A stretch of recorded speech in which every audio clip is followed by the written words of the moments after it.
Oh, there you go. So where did we leave off? Oh, so we left off. That's what we were just learning previous. So we left off that the theee should have no break whatsoever. Right? We said, Rashi says, "V'loy klum," 4 lines down. I'm sorry to continue what we were just learning in the Kitzur shir.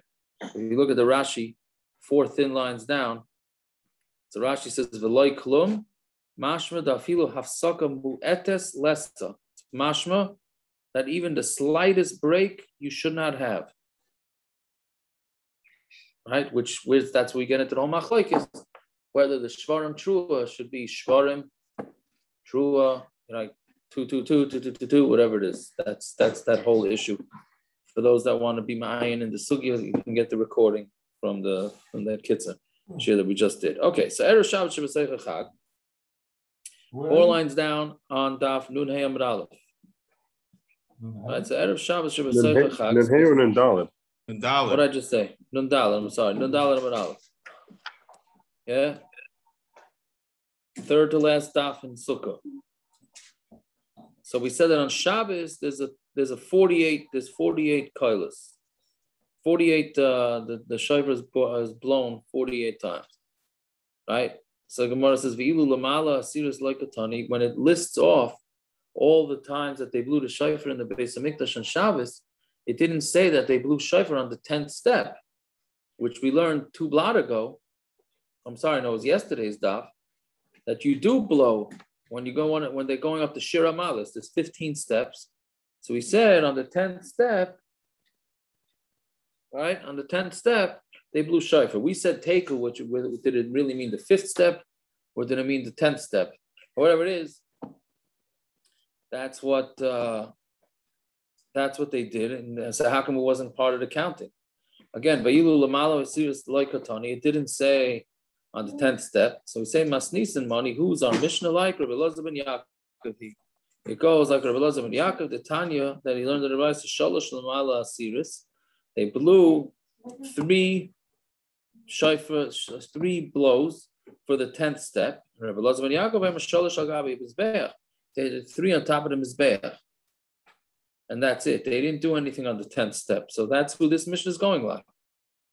Right? So the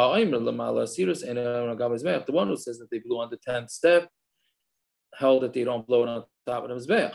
And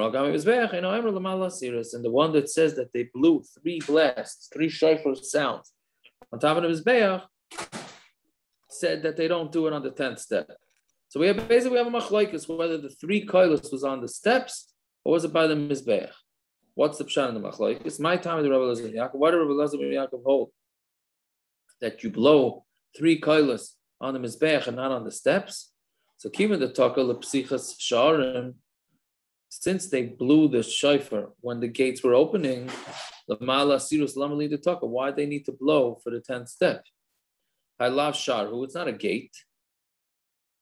I mean, what's the point of blowing something on the 10th step? We said when they opened the gates to go out to get the water for the nesachim, so then they blew. But the 10th step, well, that's neither here nor there, literally. It's better to blow it on top of the mizbeach, right? But Havanan Savri, no, keeping the Togel Lamilo Yamayim, since they're blowing the shofar, extra blows, because they're filling up the water for the chashivas, so filling up the water. Hagabi Yizveach Lamalis, and why do you have to blow the shofar on top of the mizbeach? Meaning, Kaban Mizbeach means by the, like we said, on top of the mizbeach is taking the aravas and leaning them on the mizbeach, right? What they did, what we call hashanas. So, what do you need that for? Hilkach Lamayla Asiris Adif. Therefore, on the 10th step is better. Meaning, because the 10th step has something to do with the Nisuch Hamayim, as opposed to with the aravas. There's no reason why you should be blowing the shofar having anything to do with the aravas. Fine. So ki aser Rav Acha bar Chanina midiraima, I see masnisa biyade, when he came from the south, right? And he brought a brisa with him. Bnei Aaron HaKoyanim yisku b'chatzos. It says in the pasuk, and the Bnei Aaron HaKoyanim will blow with the trumpets. Shein tam yisku it doesn't need to tell us that they blow. Shekvar nemar, we already know that they're blowing. It says, and you blow with this trumpets on the oilers and on the shlamim. So what's the word yisku coming to teach us? Because you blow it, everything according to the mussaf. What does that mean? Who tanila, who amrla? He learned this and he said, what's pshat loimer shetayken al kol mussaf umussaf. Right, the Gemara is going to be very busy with this for the next, in tomorrow's daf, Bez Hashem, that it's teaching us that they blew for every korban mussaf, meaning if it's Shabbos, so there's a korban mussaf for Shabbos. If it's Shabbos Rosh Chodesh, then they blow for Shabbos, the mussaf for Shabbos, and they blow for the mussaf of Rosh Chodesh, right? If it's Rosh Hashanah, which is always on Shabbos, and then that's 3. Because it's Rosh Hashanah, it's Rosh Chodesh, and it's Shabbos, right? So every added mussaf, you blow another three tkiyas. Yeah, so that's the shita of Rav. Whose shita was it? Rav Acha Bar Chanina, right? He brought that from the south. Fine. So Tanan, so we learned in the Mishnah. Erev Shabbos when Erev Shabbos was on Erev Shabbos Sukkos, whenever Shabbos fell out on Sukkos, that was when the maximum amount of times that the shofar was blown in the Beis Hamikdash. Right? And if what he's saying is true, listen, Shabbos that means Shabbos during Sukkos should also be you would find that you could do, they're going to do 51, right? How are you getting 51? Because you have the 21 that from the daily ones for the korban tamid shel shachar tamid shel ben arbayim, right? Then you have 9 for the korban the Shabbos mussaf, and 9 for the Yom Tif mussaf, and then 12 for the 4 times they blew the shofar extra when they were drawing water. Right? So why are you saying that the maximum amount of times that they blew the shofar in the Beis Hamikdash was on Erev Shabbos that fell out on Sukkos? That's not true. Shabbos of Sukkos should have more. No, they didn't blow for opening the gates on Shabbos. They didn't blow. Since it wasn't such a necessity, when Shabbos fell out on Sukkos, they didn't do the 12 koilas that they did the other colors. They just didn't do from when they opened the gates. So it's -3, so you're back down to 48. So Marava, man deloy chosh, man ha deloy chosh lekimcha. Right, this is like a zinger. He's saying, who is this that was not choshed for grinding up the wheat? Meaning, he just said a teretz without really analyzing it to make sure he's correct. Chada, the b'chol yom tanan, it says every day. Right? So it says they blew the koilos every day when the gates were open. Every day includes Shabbos. So you can't say that on Shabbos they didn't blow the shofar when the gates opened. Then another kasha, right? Even you're going to say that it's the same, the Friday and the Shabbos is going to be the same. Listen, Shabbos chag. So why couldn't the Mishnah say that Shabbos that's in Sukkot there's 48? The Shabbos Minah Tarti, because then we're going to be able to learn out 2 halachas from this. Shabbos Minah, the Rebbe Elazar and Yaakov. We're going to learn out Rebbe Elazar and Yaakov that they don't blow on the 10th step; they only blow on the mizbeach. And we're also going to learn about Rav Chanina that you always add on shofar blows whenever there's a mussaf, an additional mussaf. So, meaning if you're trying to teach that the maximum amount of tkiyah shofars or blows of the shofars that were in the Beis Hamikdash, why would you teach it from Friday? Teach it on Shabbos, because that's a big chiddush, because you can learn out 2 different halachas from that. You can learn Rav Elazar ben Yaakov, and you can learn out Rav Acha Bar Chanina. Right? Fine. So the Gemara says, Ela Amar Rava, so why weren't there more tkiyas on Shabbos? So Lefisha ain't taken lemilui mayim b'Shabbos. We don't do tkiyas for when they drew the water on Shabbos. Right? The batzri tuba, because you're going to be missing a lot. So I mean, when you knock out the 12, again, they did it when they opened the gate, then when they got the water, then when they came back, they did 12, they blew the shofar 12 times. So he's saying that on Shabbos, they did not do this. So therefore, there's no way you're going to get more than, you're not even going to get close to 48 on Shabbos of Sukkot. And the maximum times you're going to have shofar blowing is on Friday. What was the havamina that they would blow for Mili Mayim on Shabbos? There was no Mili Mayim on Shabbos.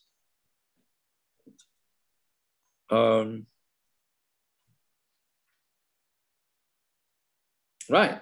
I mean, what was the havamina that they thought that they were blowing? Yeah. Yeah, I don't know what the pshat is. I don't know. I mean, we do Hashanas on Shabbos without going around, right? We open the Sefer Torah. When we open the Aron Kodesh and we do Hashanas on Shabbos, we just don't go around, right? Right. So I don't know. Maybe they did some sort of representation. But not like the Hashanas weren't there. That's like taking the lulav without doing Hashanas. Okay, they didn't do the thing that it's for. Right.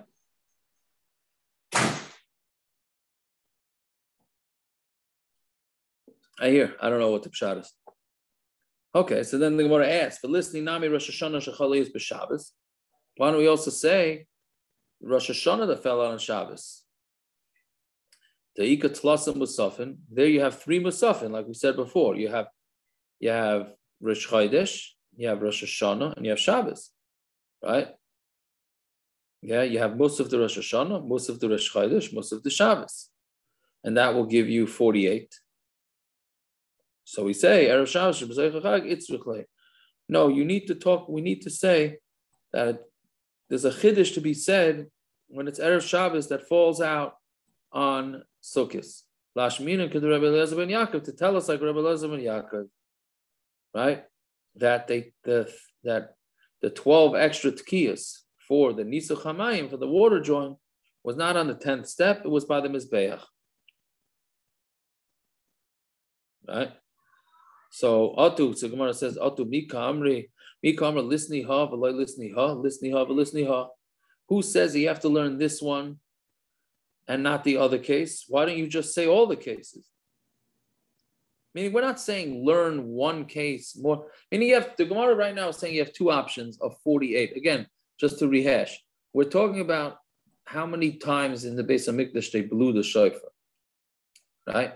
So we're saying that the maximum amount of times was 48. What was the case? Erev Shabbos in middle of Sukkot was the maximum time. So the Gemara says, what do you mean? You can have another maximum time when Rosh Chodesh falls out on Rosh Hashanah and Shabbos. I mean, Rosh Chodesh, Rosh Hashanah always falls out, but it falls out on Shabbos. So Gemara answers, no, because we wanted to teach Rebbe Eliezer ben Yaakov. So Gemara is saying, who says that the Mishnah has to have exclusivity? Say both cases, right? Shabbos of Sukkot and Shabbos that falls out on Rosh Hashanah, and Rosh Hashanah falls out on Shabbos. Why do you have to have one and not? Why does it have to be exclusive? Right? So the Gemara answers, ton of a shayr. No, but the truth is, the Gemara the Mishnah just decided to pick one, and it left over the others. My shire, the high shire. So now the rule in Shas is that whenever we say that the Mishnah just picked an example, but it really means that there are other cases too, then you have to find the third case. Meaning, right now we have 2 cases: Sukkot that fall, Shabbos that fall, Erev Shabbos of Sukkot, and Rosh Hashanah falls on Shabbos. And we're saying it just picked one and it left over the other. So you have to find the third one that it leaves over, because if it's only leaving over one, then you can't say that it's leaving over things, right? So the Gemara says, "My shire, the high shire." What is this leftover that they left over? Shire Erev HaPesach. So they also left out Erev Pesach, which also had 48. So since the Gemara didn't say Erev Pesach, so Mela, it's not going to say. It's also not going to say Rosh Chodesh falls out on Shabbos. It just decided to say Sukkot that falls out. Erev Shabbos of Sukkot on Tamid Beis. mishum erev pesach, lav sheyuru. And it says that's not considered leaving something over. Ta'amani Rabbi Yehuda, because maybe it's talking about it going to Rabbi Yehuda. The Amar mi'imem shel kat shlishis, from the days that they had the third group, right? The way it worked, if the Olam remembers from Pesachim, is that there were three groups. They filled up the Beis Hamikdash with one group to shech the korban pesach. Then they said the halal and they did all korbanos. Then they cleared out that group and they brought in a second group, and then they brought in a third group, right? So Rabbi Yehuda had said that in his days, once the third group got there, they also said halal while they shechted the korbanos. So he said in his days, once they got to the third group, they never even got into to the parak of Ahavti ki yishma Hashem, because there wasn't there were so few people there, right? Because everybody went into there was reason. Everybody wanted to bring their korban pesach as early as possible, right? So Mamela, they didn't have as many tkiyas, so therefore you can't say that Erev Pesach had as many as 48. So Gemara says, well, why are you saying like Rabbi Yehuda? Oh, Kim like Rabbi Yehuda. We said the Mishnah is not like Rabbi Yehuda, right? Because Rabbi Yehuda held that Tekiya Shvarim Tekiya is one, right? So according to him, it's 16, not 48. So by saying that there were 48 blows, shofar blows in the Beis Hamikdash, that's not like Rabbi Yehuda, because Rabbi Yehuda considered every Tekiya true Tekiya as one. So Gemara says, okay, who says that the Mishnah can't hold like Rabbi Yehuda in one thing and not like Rabbi Yehuda in another thing? Fine. So therefore, if it's like Rabbi Yehuda, we don't have anything left over from the Mishnah. My shire, the high shire. So what did the Mishnah leave over? That it's also going to leave over Rosh Hashanah that falls on Shabbos. Shire Erev Pesach shechol yes be'erev Shabbos. It's leaving over Erev Pesach that falls on Erev Shabbos. Not like this past year. This past year was Erev Pesach that fell out on Shabbos. It's this Erev Pesach that fell out on Erev Shabbos. Right? Apik shis, v'hayil shis. Right? Because you're gonna take out 6. Right? You're gonna take out 6 because Rabbi Yehuda holds that they never even got to the last 2 rounds on Erev Pesach. So you're going to take away shis, but you're going to put in 6, right? Because the Friday, we said that Friday they blew an extra 6 tkiyas, 6 shofar sounds, 3 in order to get everybody to stop doing work, and 3 to let everybody know when it was shkia. Fine. Okay, I mean, judging by the quiet, this is not so easy, but it's not okay. It's basically we're just looking for different times. The Gemara, basically what the Gemara was doing is looking for different times that they blew the maximum amount of shofars, and basically the maximum times were Erev Pesach that fell on Erev Shabbos, Shabbos of Sukkot, Erev Shabbos of Sukkot, I'm sorry, and when Rosh Chodesh, when Rosh Hashanah fell out on Shabbos. Somebody want to say something? Every Hallel in the Beis Hamikdash needed 3 shofar sounds. That's what it seems like. So why don't we have 51 anyway on Sukkot? It says Hallel every day. No, I think Hallel by the korban pesach required it, not stam Hallel. That's by korban, not stam Hallel. That's what I think I remember from Sachem, the dafka by Pesach. I thought that sugya was any Hallel needed tkiyas, any Hallel in the Beis Hamikdash. I don't remember. I thought it was only dafka korban pesach we blew to shofar. Wait, did they say Hallel in the Beis Hamikdash? Maybe they didn't, because of Yom Tov. They didn't say Hallel? Maybe they said it when they brought the mussaf. What do you mean? They just said that they didn't make it up to a hafta. What do we just say? A hafti kish. A hafti. Well, it's Dafka Erev Pesach. I'm saying on Sukkot, we say Hallel on Sukkot. Maybe that's because that was the Hallel they said by mussaf. The korban pesach needed its own Hallel, maybe. I hear. I don't know. I thought it was daf korban pesach. Okay, let's see. By Tevein Ma'asifin al Mem Ches. And they didn't add, there was never more than 48 shofar blows in the Beis HaMikdash. So when it says, Erev Pesach Shechali b'Shabbos, right? There was Erev Pesach that fell on Shabbos. Not like we just said. This is Erev Pesach that fell on Shabbos, like we had this past year. According to Rabbi Yehuda, it's 51. Right? How do you get it? So Rashi says you have 21 that they did every day, 9 for mussaf, 18 for the first 2 rounds of Hallel, and then 3 times more for the first round of Hallel of the last group. And either Rabbanon Chamishin v'Sheva, and according to Rabbanon was 57, right? Because they held that the last shift of the people that came into the Beis HaMikdash to bring the korban Pesach finished Hallel 3 times. So the Maisa, you either have it 51 or 57.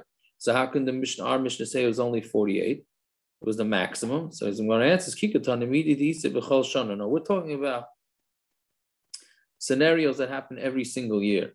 Erev Pesach Shechali b'Shabbos the lesser b'chol shana v'shana like katani. Erev Pesach that falls out on Shabbos. Now we're not talking about that's a fluke thing, right? What was the last time we had it from this year? 15 years ago, something like that. And then we're having it again in a couple of years, and then we're not having it again for another 20 some odd years or something like that, right? So since it's not a yearly thing, the Mishnah was not referring to that.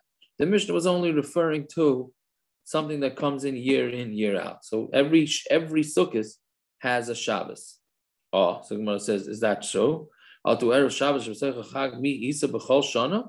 you always going to have an Erev Shabbos that falls out on Sukkot?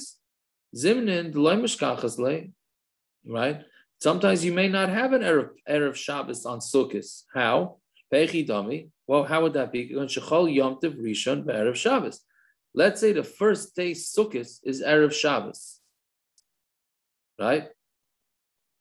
So therefore, you're never going to have an Erev Shabbos that's going to fall out on Sukkot. Yeah? So the Gemara answers, Ki makalinon Yom Tov Rishon b'Erev Shabbos matcha dachinon le. Very, very interesting concept. When it would fall out that the first day Sukkot would be on a Friday, then we're pushing it off to Shabbos. We're pushing it off to Shabbos.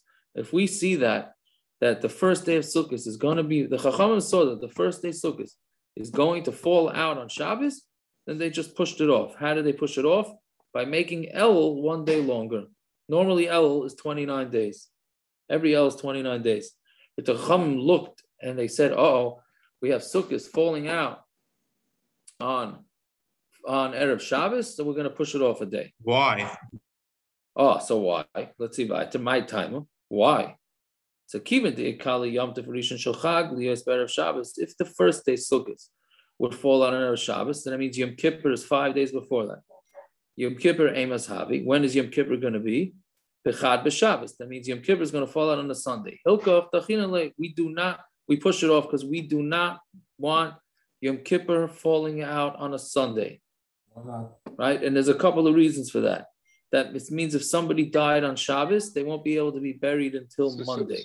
So why couldn't they say that if Yom Kippur falls out on Sunday, they made El? Why do they have to go through Sukkot falls out on Friday? You're right. So it's basically a way of saying that it can't fall out. It's the same. It's the same. Okay. So there's a reason why they don't want Sukkot on Friday? No, they only want it for Yom Kippur. Correct. So why bring Sukkot in here? What? Why bring Sukkot in here? The Gemara was saying maybe Sukkot. The Gemara asked maybe Sukkot could fall out on Erev Shabbos, right? So the Gemara says that can't be because if they saw it, then they would push it off. But they pushed it off already from before that.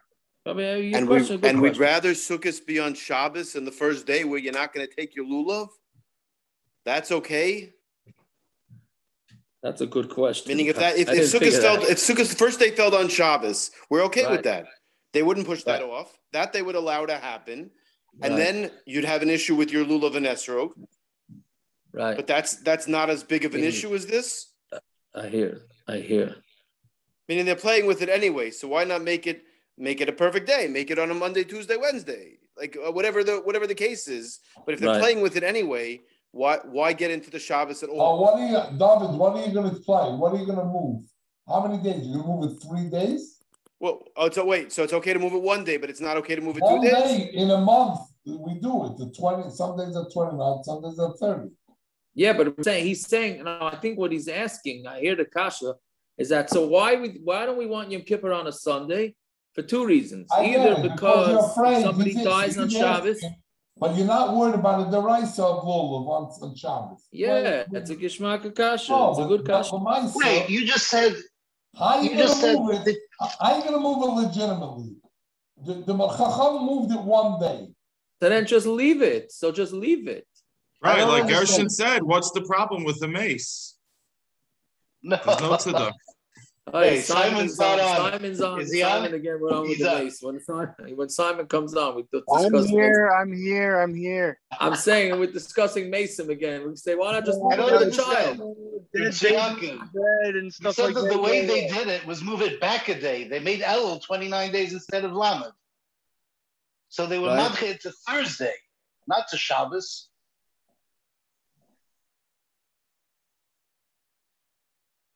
So what are you saying? When Sukkot would have fallen on Erev Shabbos, the Madchinan lay was because of Yom Kippur. So what did they do? They took a day off Elul. So Sukkot was a day earlier. Correct. Right. So there's no problem with Shabbos. No, I'm first saying day of Sukkot was Thursday. I'm saying, and in a different year, if the first day of Sukkot would be on Shabbos, so that would be okay, and they wouldn't manipulate it to make it a different day. Not the same case.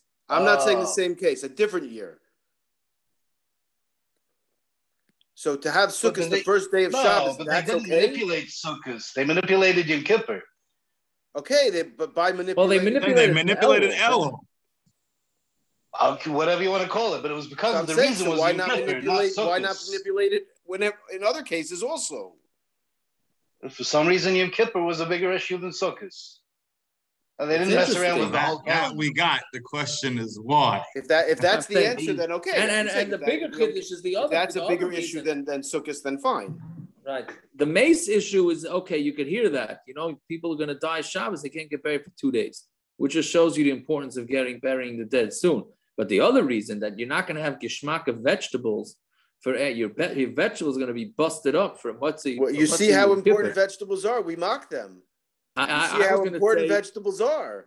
I was going to say, you see how important it is to eat good after Yom Kippur, but okay, you want to take it and put it onto the vegetables.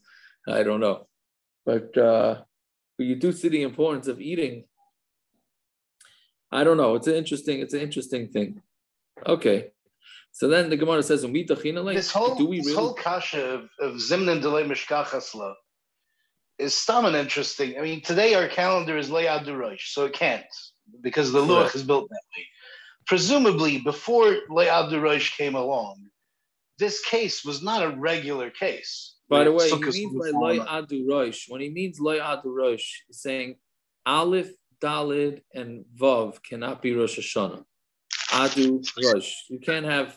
That was just the way they were socking. Yeah, go ahead. But before that, presumably it wasn't every year. It was, I assume it was relatively rare that it would have fallen on one of those 3 days. So we're asking, because we're asking on something that the Gemara said was not common, Pesach, that it should fall on Erev Shabbos, from something which is even rarer. Yeah, and a Chanami. Elamai, the Chachamim had their cheshbainis. That's the bottom line. The Chachamim had their cheshbainis. It's very hard to understand what they were. That's what comes out. So now we're going to bring those that disagree and say, do we really push it off? But now we learned in the Mishna, Chelvei Shabbos, Kreven B'Yom Kippurim. Right, we had this Mishnah in Shabbos, right? That the fats of Shabbos can be brought on Yom Kippur, meaning if you have Shabbos and then Yom Kippur is on a Sunday, so the fat, right? Normally you have the fats of Shabbos from the korbanos, you burn them Motzei Shabbos. So can they be burned on Yom Kippur? So it says yes, you're allowed to burn the fats of Shabbos Yom Kippur. When we were by Rav and Bavel, right? I used to say, Ha the Tanya. This we learned that the Brisa Yom Kippur Shechali is Erev Shabbos. If Yom Kippur falls on a Friday, like how you taiken, they would not blow the shofar to let everybody know when Shabbos comes in. But when Motzei Shabbos and when Yom Kippur fell on a Motzei Shabbos, there was no Havdalah because it's the same chashivas. Yom Kippur and Shabbos is the same chashivas, so there was no reason to make Havdalah. The only time you make Havdalah is when you go from a higher kedusha to a lower kedusha. That's why when Yom Tiv is on a Sunday, you make Havdalah Motzei Shabbos. But when Yom Tiv is on a Friday, you don't make Havdalah Friday night because we went up. You go at a higher level of kedusha. Only you won't make Havdalah on the lower level. So when Yom Kippur falls out on a Sunday, so it's the same kedushas and no Havdalah. And Divrei Akoli, and that's according to everybody. So Kisalikas Lahasam, but when we went over there to Eretz Yisrael, Ashkachti Rabbi Yehuda Breder Rav Shimon ben Pazi, I found Rabbi Yehuda Breder Rav Shimon ben Pazi, he also become a Rabbi Kiva. And he said that it's going according to Rabbi Kiva.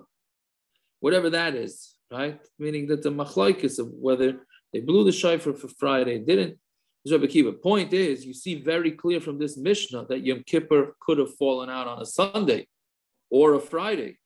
So what's our Gemara saying that they made it that Yom Kippur can't fall out on a Sunday or a Friday? So my answer is like Kasha, Rabbanon ha'acherim. One is a Rabbana and one is a Acherim. The Tanya, Acherim Mayrim, ein bein atzeres la'atzeres, ve'ein bein Rosh Hashanah l'Rosh Hashanah, ela arba yomim milvad. There's no difference between 1 year Shavuos and the next year Shavuos, or 1 year Rosh Hashanah and the next year Rosh Hashanah, only 4 days. Because if you do the math, the way some months are 29 days, some months are 30 days. So Shavuos to Shavuos is only going to be a 4-day difference, meaning if Shavuos fell out on a Sunday, so then the next year it's going to fall out on a Thursday, right? And Rosh Hashanah, if it would fall out on a Sunday, so the next year is going to fall on a Thursday. There's only 4 days.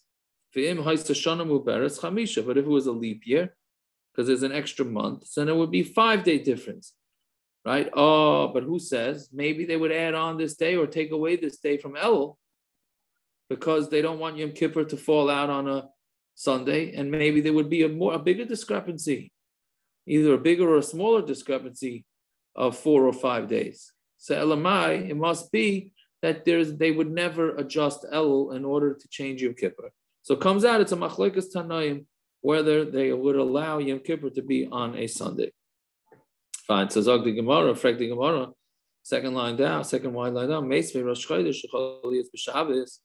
So when Rosh Chodesh falls out on Shabbos, Shir Shel Rosh Chodesh Doicha Shir Shel Shabbos. The Shir let's call it the Shir Shel Yom, right? Which one do you say? Would you say Mizmar Shir and Baruch Nafshi? Again, that's not what we're talking about here, but let's use it as an example. Well, we say both, right? But this brisa seems to say that when Rosh Chodesh falls out on Shabbos, we say the Shir Shel Shabbos. We say the Shir Shel Rosh Chodesh, and we don't say the Shir Shel Shabbos. V'isa, and if what you're saying is true, I don't know. I think he only said the Rosh Chodesh, not the Shabbos. Hanukkah, the same thing. Right. Yeah, he changed. But I don't know if this is the Shir Shel Yom. This is the Shir that they said with the korbanos. But whatever it is, again, that is the Shir Shel Yom. Yeah, but I think the Shir of mussaf is the Shir Shel Yom. Yeah. But anyway, so what's the kasha? So we had said on Amud Aleph from who was it? From Rav Acha Bar Chanina, who said that every time there's a mussaf, they added on more shofars. So we're saying that when Rosh Chodesh falls out on Shabbos, we say the Shir of Rosh Chodesh, not on Shabbos. The Isa lamed the Shabbos, lamed the Rosh Chodesh. And if you're saying you add on shofar, so then why don't you do both? Say Rosh Chodesh and Shabbos, right? I mean, why should you push one away from the other? Same way we add on tekiyas for every time you add on a korban mussaf. So Rav Safra, my doicha doesn't mean doicha lekadem. It means you push it first. Rosh Chodesh goes first before Shabbos. So Gemara says, how can you put Shabbos before Rosh Chodesh? How can you put Rosh Chodesh before Shabbos? Right? We all know that rule. When you have two things to do, one is common, one is not common. The one common one should come first. So Shabbos is way more common than Rosh Chodesh. So Rabbi Yochanan leida shehukvu Rosh Chodesh bizmanoi. No, it's coming to tell us that Rosh Chodesh that is letting everybody know that they were Kaveh Rosh Chodesh. They want to let everybody know that the Kaveh Rosh Chodesh, therefore they say the Yom of Rosh Chodesh first, so that everybody will know that they made it Rosh Chodesh. We'll publicize it that it's Rosh Chodesh. Again, because back then, nobody really knew when Rosh Chodesh was. It wasn't like they had a calendar. Eidim needed to come, then they needed to testify, then they needed to approve it, and then et cetera, et cetera. And then they had to send out messengers all over. So they wanted to let everybody know very publicly that it's Rosh Chodesh. So therefore they said, do the shir of Rosh Chodesh before the shir of Shabbos. So you want to ask, V'haya kera of Dinon? This is, you're doing this to make it recognizable that they made it Rosh Chodesh? Ha'kera achrita of Dinon. There's another hecker to do. The Tanya, Chelve, Tamid Shal Shachar, the fats of the korban of the Tamid Shal Shachar, what did they do with it? So if the Olam remembers from the Yuma, so they brought all the fats and put it on the ramp of the Mizbeach, and then they went and took it from there up to the rest, they carried up the rest of the way. So Chelbe, Tamid Shal Shachar, Nitne Mechatzi Kevesh Ulamata Mizrach, they put it on the east side, halfway up the ramp, Mishal Musafin, and the korban mussaf of that day, Nitne Mechatzi Kevesh Ulamata B'mayrav, they put it halfway down the ramp, on the west side of the ramp. But the Rosh Chodesh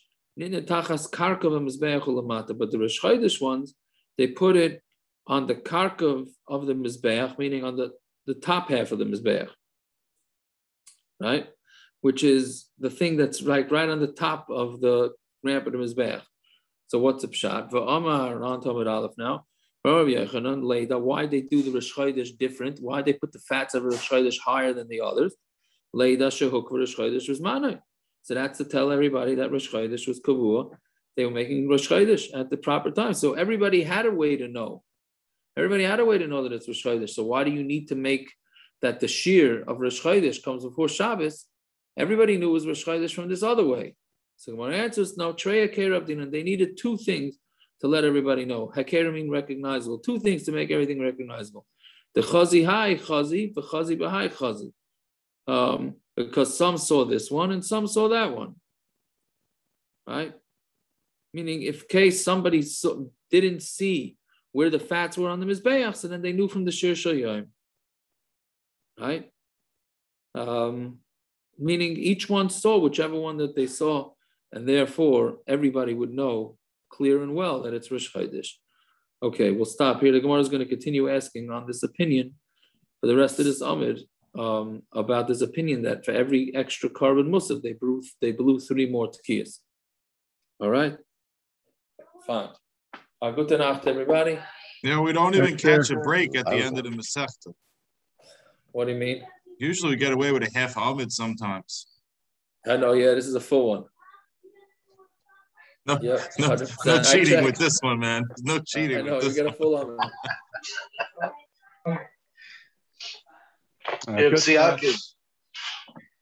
Yeah. The reason they put the mussaf of Rosh Chodesh tachas karkav was for a hecker, or because there was something below that already?